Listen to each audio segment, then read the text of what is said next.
战远不是干得好好的吗？阿雅对他做的饭菜都不挑剔。欧阳太太狐疑地问道，不等江叔回答，又可惜地道，他做的菜是真好吃，不过他自己都是当老板的，可能一下子无法接受身份的转变吧。在欧阳家当私厨跟当佣一个地位，战远自己有本事当老板了，不差钱，跑来当私厨就是为了挑战一下，熬不下去也很正常。哎，才吃了2天又得换人了。欧阳太太对于自家3不5时换厨师早就麻木了。阿俊特别喜欢战远做的早点，多样化，还做成各种小动物的样子，阿俊兄弟俩都喜欢得紧。江叔等太太说完了，他才恭敬地解释，太太，战远不是不干了，是大小姐要出差，让战远跟着一起出差，大小姐让我暂时安排人代替一下战远。阿雅出差呀，要去那么长时间吗？都要带上家里的厨师了。欧阳太太关心地问，是不是哪间分公司出了重大的问题？太太，这个我不清楚，我给大小姐送饭，大小姐是这样吩咐的，太太也不必担心，不管有什么问题，大小姐亲自出马，肯定都能处理得妥妥当当的。江叔对于自家大小姐那是迷之自信，认为就没有大小姐办不好的事。欧阳太太早已不管事，也相信自己的女儿能处理好任何突发的事情。阿雅早就不是刚上任的那个欧阳雅了，战远跟着去，让他负责阿雅每天3餐便可，其他事情不必他操心。欧阳太太防着呢，欧阳家女儿多，他儿子又小，还得靠着长女支撑着，就算他也希望女儿能早点找个男朋友，但不想让女儿远嫁。战远年轻俊美，虽说现在屈就欧阳家当一名厨师，但人家也是有事业的，开了几家酒楼，也有公司，家产不菲。欧阳太太就怕自家闺女会和战远处出感情来。江叔说道，太太放心，我千叮万嘱过了，战远一心沉迷做菜，也不会有什么歪心思的。欧阳太太心里腹诽着，她闺女那么优秀，又是欧阳家的当家人了，谁知道战远会不会动了心思，防着点好。要不是自家闺女嘴巴太挑，欧阳太太是绝对不会同意闺女带着战远出远门的。嘴上说道，我看战远的人品也不会差到哪里去，希望他没有辜负我们对他的信任。江叔，我晚上不回来吃饭，俊少回来后，你跟他解释一下战远不做饭的原因，免得他任性哭闹。江叔恭敬的应声，俊少那里好摆平，只要跟俊少说战远是被大小姐带着出差去了，俊少哼都不敢哼一声的。欧阳太太出门了，江叔让暂时代替战远的厨师去做事，他自己也得忙活起来。管城宁云初从公司回来，没有去花店，直接回了宁家大宅。他前脚刚到家，宁天磊后脚就到了。战逸晨知道爱妻今天回来，下午都没有回公司，特意在家里等着。他要去机场接机的宁云初不让他去，他自己带着保镖坐车回来。他说他已经能看得见，让他不用太过担心他，让他更独立一点。好吧，老婆说什么就是什么。他也恰好太忙，老婆体贴他，不用他去接机，他就忙完后回家等着老婆了，也给老婆准备了一桌子他爱吃的菜。宁云初在飞机上吃过了飞机餐，不过到家时他早就饿了。家里离机场还是有点远的，雨不知道什么时候停了，不过地上到处都是水，天空还是阴阴沉沉的，气温比早上更低了。听到车声响，战逸晨从屋里迎出来，刚好看到宁云初下车，他快步走下台阶，笑着，老婆回来了，你辛苦了。宁云出去公司那边待了几天，的确是累。大嫂怀孕了，莫大哥要花点时间陪陪大嫂，他揽过了不少工作，本来宁家企业就是他的责任，莫大哥为了他，为了宁家企业付出了太多，也该让他休息休息，多陪陪嫂子了。不算辛苦，莫大哥都帮我安排的好好的，我只管按部就班就行。战一晨帮他拿着小行李箱，与他一起步上台阶往屋里去，边走边问他：大嫂还好吧？还好，就是孕吐有点重，莫大哥担心得很。这个是没有办法的事，商家大少奶奶那会儿也是孕吐严重，商无痕差点要他老婆打掉孩子呢。咱们大嫂和沈小姐算是幸运的，海彤和沈小军孕反不严重，偶尔吐上1-2次就好了，能吃能睡，不知道羡煞多少孕妈妈。宁云出没了幕后，说道：怀胎10月很辛苦，当妈是不容易，当妈的受这么多苦，换来孩子的出生。大都会爱子如命，我妈却恨不得我死。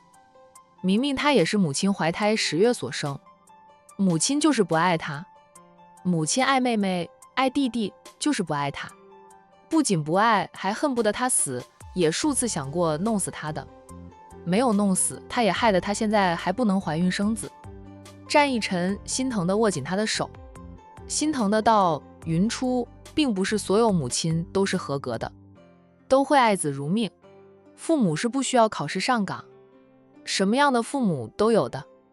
我知道，但是大多数父母都是疼爱儿女的，特别是母亲。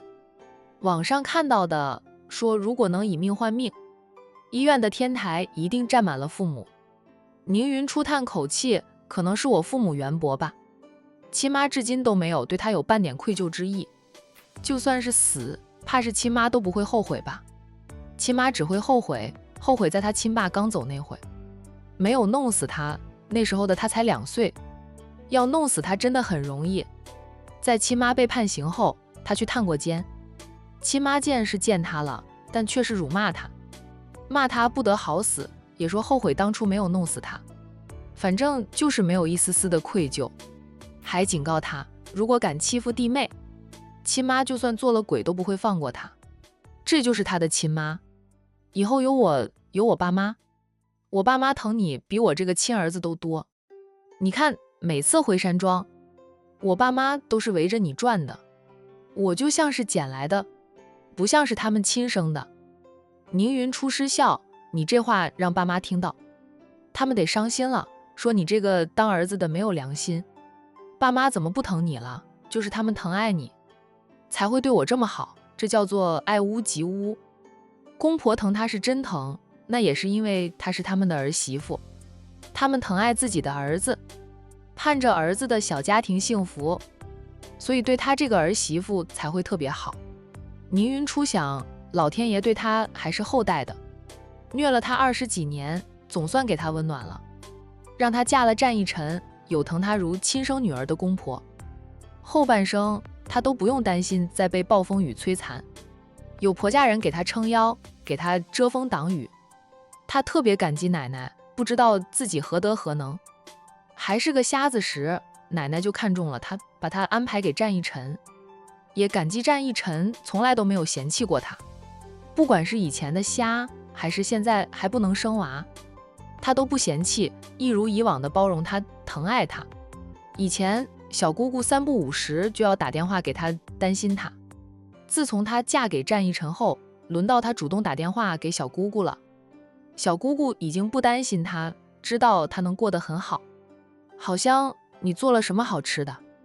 进屋就闻到了饭菜的香味。宁云初边问着丈夫，边往餐厅走去。知道你回来后肯定会饿的，我下午没有上班，在家里给你做好吃的。还被大哥说了一顿，其实大哥就是嫉妒我。宁云初失笑，大哥才不会嫉妒你，大哥和大嫂感情好得很，不知道羡煞多少人。他进了餐厅，看到一桌子的好菜，本就饿了的他觉得更饿了。他拿起筷子，先夹了1筷子的菜吃。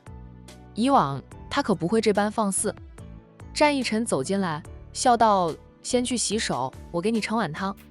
话音刚落，就听到小舅子的声音从屋外传进来：大姐，大姐夫，我回来了，放寒假了，我回来了。他夫妻短暂的分开了几天，老婆刚回来，他想着先喂饱老婆，等会儿再让老婆喂饱他。小舅子居然回来了，还是放寒假了？这么早就放寒假的吗？管城的学校都要下周才放假。哦，宁天磊在外地上大学，各地放假时间不一样。天磊回来了。宁云初听到弟弟的叫喊声，撇下了帐帐迎出去。大姐。宁天磊拉着行李箱进来，见到姐姐，立即撇下了行李箱，快步就过来，就给了大姐一记拥抱。大姐，我放寒假了。战逸晨不爽地看着这一幕，就算是姐弟俩，宁天磊拥抱云初，战逸晨都觉得碍眼得很。等到天磊松开了姐姐后，战逸晨的脸上又挂着笑意了。姐弟俩都不知道这家伙刚才吃了一下子的飞醋，这么快就放寒假了。宁云初打量着弟弟，见弟弟没有瘦，还长结实了，也比之前稍显成熟点，很是满意弟弟上大学后的变化。一放假，我立即收拾好东西就坐高铁回来。回来看到大姐的车子在家，问了管家，说大姐刚从公司里回来，大姐一切都顺利吧？宁氏企业还有宁天磊的一份，他信得过常姐，也就是随口问一句。生意上的事他还不懂，也没有经验，不会问太多。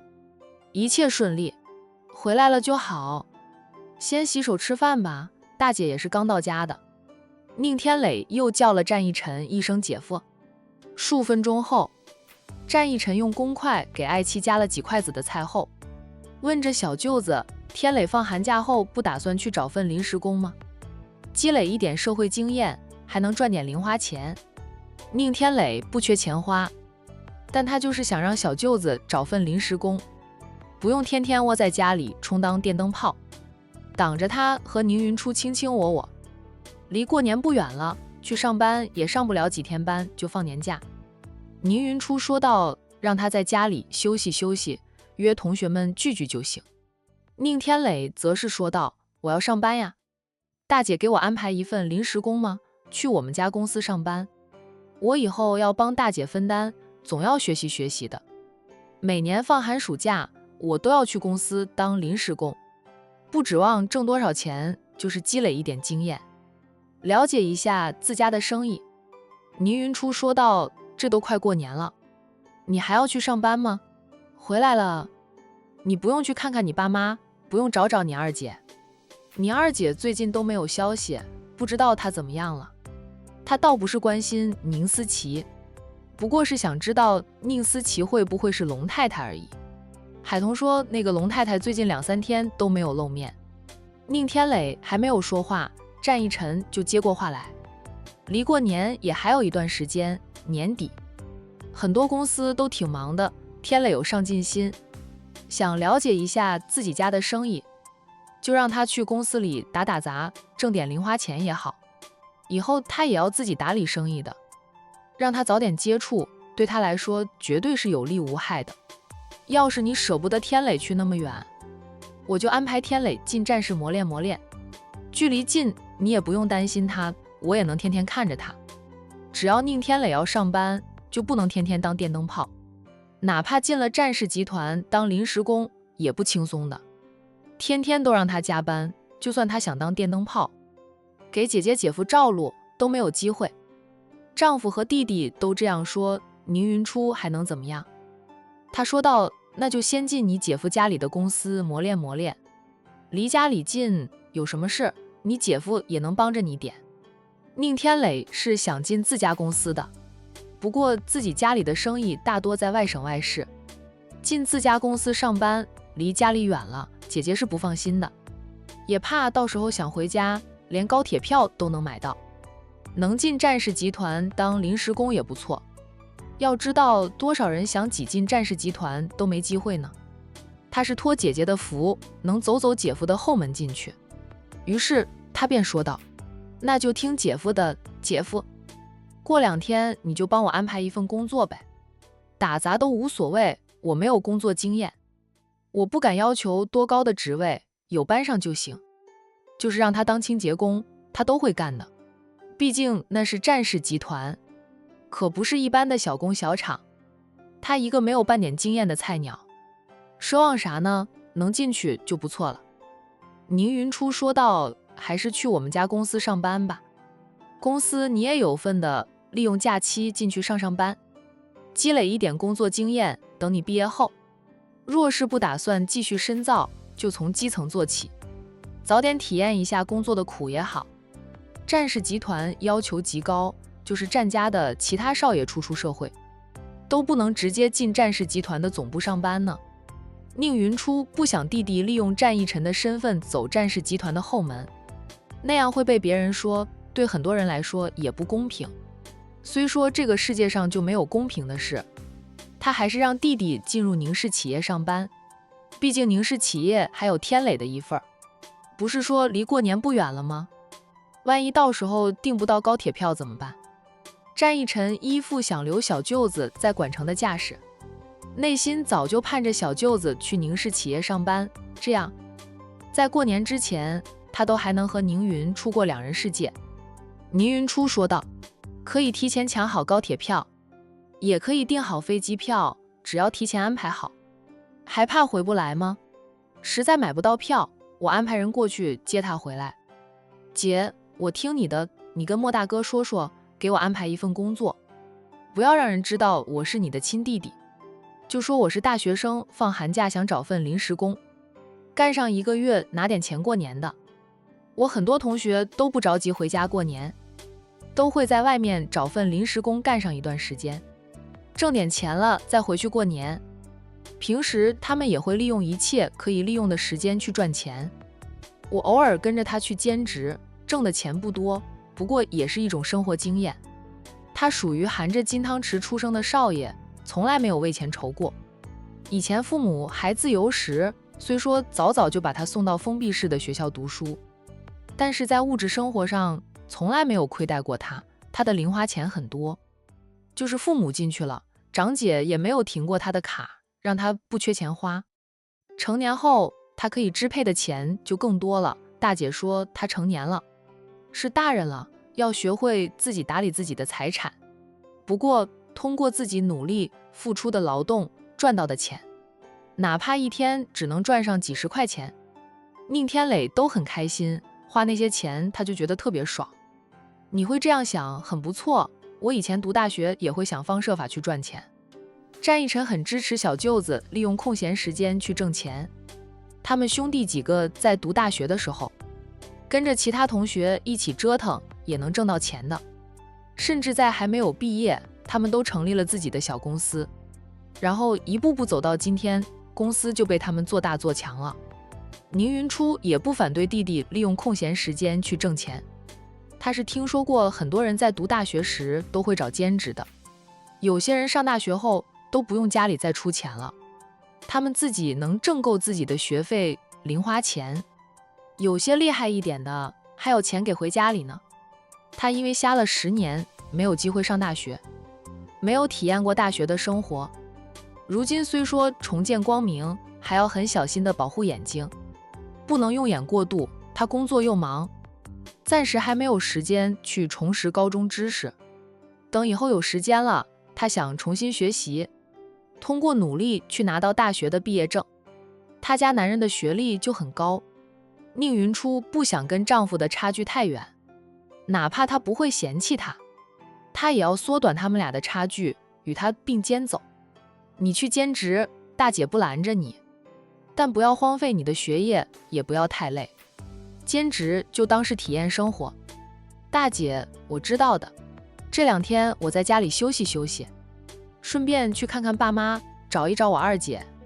最近联系不上她，上次她又说要做什么手术，不知道她怎么样了。等找到她，确定她没事了，我就去上班。放年假了再回来，大姐不用派人过去接我，我自己提前抢票就行。宁天磊觉得自己已经是成年人了，出门在外能自己照顾自己，无需姐姐时刻照顾着。宁云初嗯了一声，除了公司的高管知道你是谁，普通职员对你没有印象，你不说出你的身份，没有人会说的。好好干，少说话，多干活，留心观察别人怎么做的，学习学习。好，宁天磊是见过公司的高管，毕竟他是父母唯一的儿子，父母已经将他们被罚之后，余下的财产都转到了他的名下，公司里也有他的一份。不过他还在求学，平时也不管公司的事，故而公司里的普通职员是不认识他的。他以普通人的身份进去当个打杂跑腿的，处于低层也能了解基层员工的情况。宁云初没有意见，弟弟放寒假回来了，肯定是要去探探监的。还有宁思琪联系不上，他都让人去调查寻找宁思琪，更不用说天磊了。吃过饭后，战一晨对爱妻说道：老婆，你刚回来也累了，上楼去洗个热水澡，好好休息。宁云初说道：刚吃饱，睡不着，你陪我出去散散步，消消食。好。收拾好碗筷后，战一晨便陪着爱妻走出了主屋。宁天磊识趣的没有跟着出去，不当电灯泡。这一次回来，看大姐比之前长了点肉，脸色也很好，知道姐夫把姐姐照顾得很好。本来想与姐夫商量一下两人的婚礼事宜的，转念一想，又觉得不着急。姐夫其实比他着急的，等不及了，姐夫就会主动跟他还有小姑姑提。他和小姑姑是姐姐看中的娘家人，办婚礼的事自然是与他们商议。战一晨握着爱妻的手，温声问道：冷吗？今天降温了，现在雨停了，刚才还下着雨时，感觉特别冷。公司那边更冷，会下雪，在那边我都能适应。回到咱们管城了，这点冷无法比。战一晨笑了笑，拉高他的手，在他的手背亲了亲，深情的道：你不在家的这几天，我想你想得快疯了。宁云初俏脸微红，我也想你。真的吗？每天都是我主动给你发信息，打电话发视频聊天，你是过去了几天？我感觉像是过去了几年似的。老婆，你不在我身边，我真的是度分如年呀，体会到了什么叫做一日不见如隔三秋，相思之苦太难熬了。宁云初停下来，四处张望了一下，确定四周无人，他便佝偻住战一晨的脖子，随即吻上他的唇瓣。一回来，她就想给丈夫一记深吻的了，只是才进屋没多久，弟弟就跟着进屋，她就不好那样做。战一晨比她更想，当即回搂住她，加深了这个吻。深吻结束后，战一晨附在她的耳边小声说道：老婆，我还不满足的，只是讨了点餐前甜点，天磊在家，晚上再说吧。宁云初小声说道：他在家又不会闯入咱们的房间，等下回屋里，他要是在1楼，咱们就上楼，他上楼了，咱们就把房门反锁。他识趣的很，不会随随便便过来敲门的。我等不到晚上饿死了。他红着脸推开他，自己往前走。冷风吹来，能吹走些许脸上的热。战一晨知道他害羞，他低低的笑了2声，抬脚就跟着他走，边走边说道：你那个妹妹还没有消息吗？没有，不知道她去了哪里，找了很多地方都没有找到她，手机能打通，但是不接。他又关了手机的定位，无法通过他手机的定位确定她的下落。战一晨问道：需要我帮忙找一找吗？不用，她不会有什么事的。天磊回来了，让天磊去联系她吧。宁云初不是担心妹妹，她只是想找到证据，证明宁思琪和龙太太是一个人。我打电话给她，她不会接听的，除非她想和我吵架，天磊联系她，她才会接电话。宁思琪恨毒了她，不想吵架都不会接她的电话。不用管她。战一晨是很讨厌宁思琪这个小姨子的，特别是知道了宁太太竟然想过撮合他和宁思琪，他就觉得恶心。就宁思琪那样的女孩子，他看都不想看一眼，也入不了他家里长辈的眼。长辈们是很开明，不怎么管他们的私事，真正的原因是由奶奶帮他们挑选妻子人选，他的父母就不用操心了。奶奶的眼光他们都相信，可能只有战一阳那个臭小子无法按照奶奶安排好的路线走下去吧？毕竟是亲弟弟。战义臣时刻关注着战义阳的事，知道老四回山庄里找过奶奶，跟奶奶摊牌了，他努力过几个月，还是无法爱上杜小姐。奶奶也不想管他了吧？希望老四以后不要后悔。他们几个都是按照奶奶的意思去接近奶奶看中的女孩子，如今他们几个都很幸福。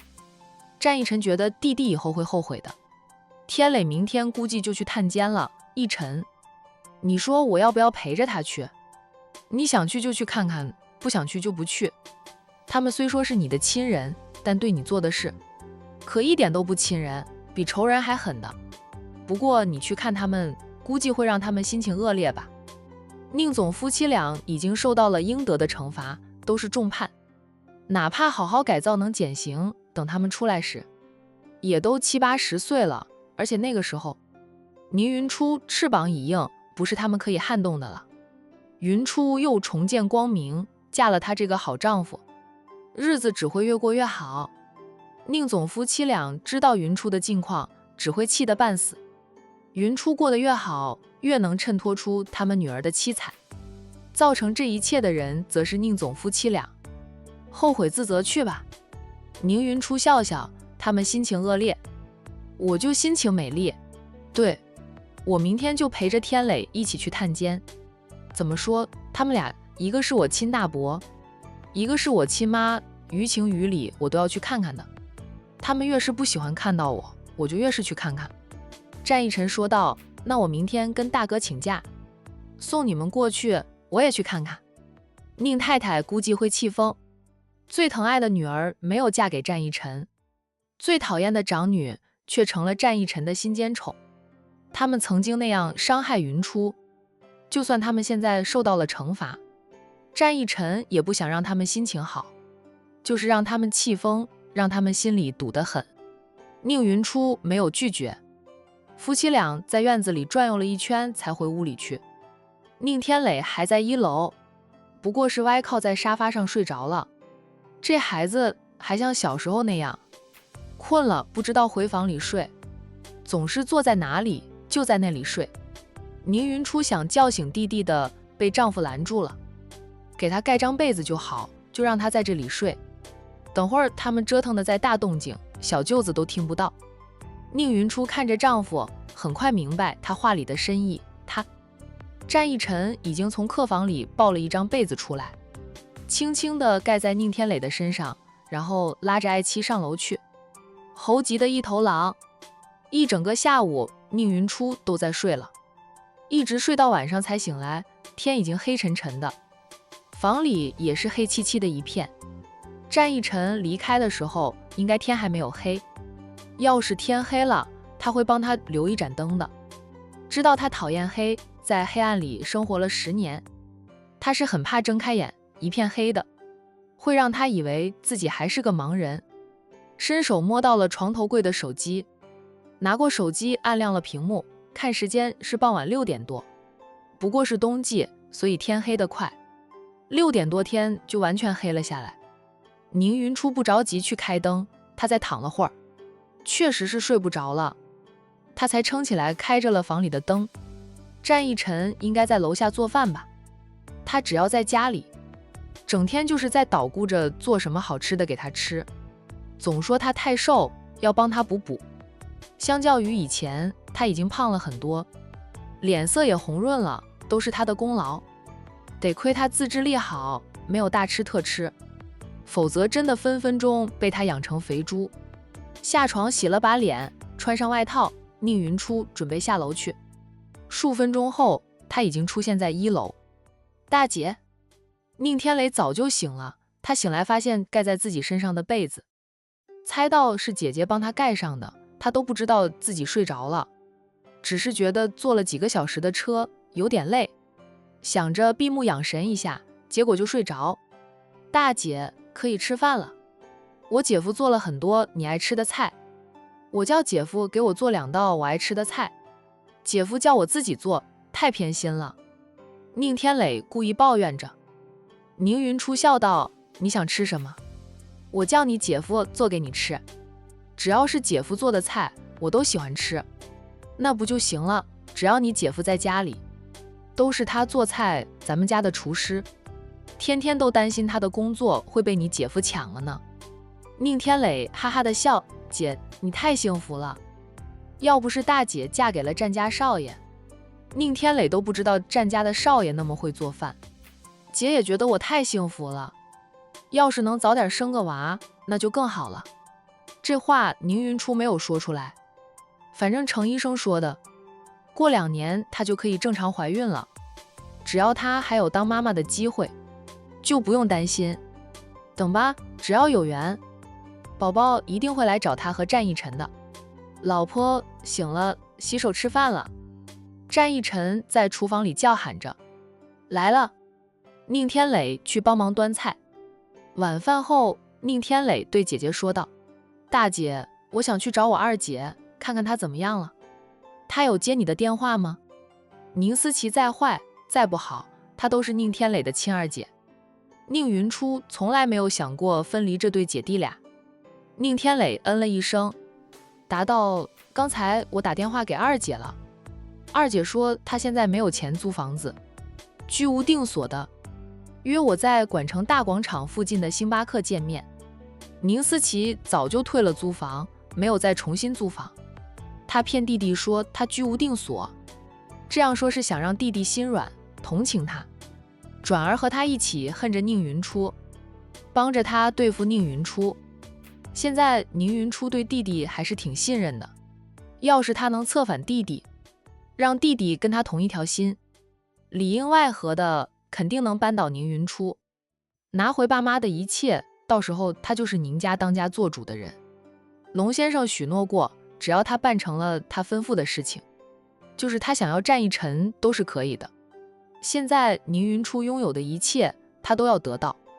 宁云初继续活在黑暗中吧，他会挖了宁云初的眼珠子，让宁云初重新变成个瞎子。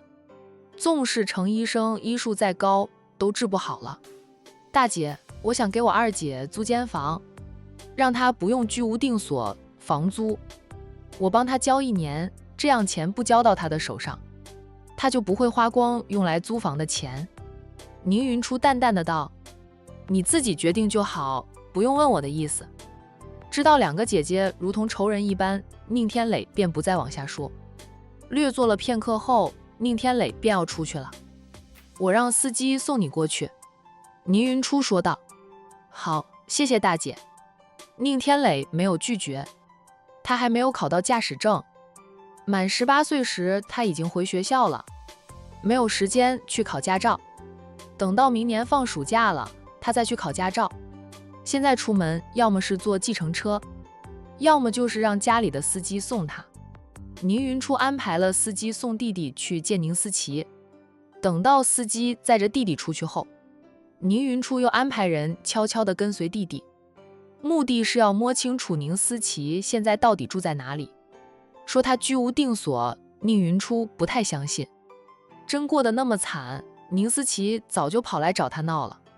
就算他不在管城，以宁思琪的脾气也会跑到悠悠山庄去闹，怎么可能安安静静的？